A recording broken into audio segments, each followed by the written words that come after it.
Ponovo sa slikom selimo do Primorja. Na jednoj od najljepših pozornica na Jadranu, Kanli Kuli u Herceg Novom, popularni pjevač Vlado Georgijev i ove godine će tradicionalno održati 2 koncerta, 10. i 11. avgusta.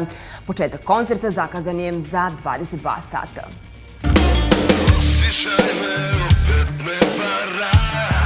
Popularni pjevač će novljanima, ali i svim ljubiteljima i poštovaocima njegove muzike prirediti spektakularne koncerte koji će se, prema njegovim riječima, razlikovati od svih ranijih.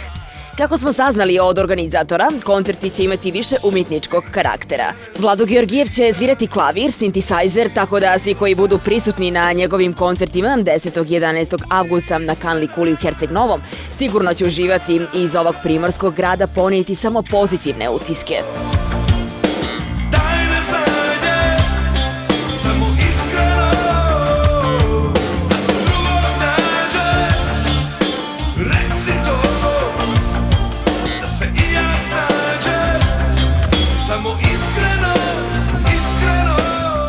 Cijena ulaznice je 10 eura, a mogu se kupiti u turističkoj agenciji Gorbis u Herceg Novom i Podgorici, u svim infobirojima turističke organizacije Herceg Novi, kao i na blagajni Herceg Festa.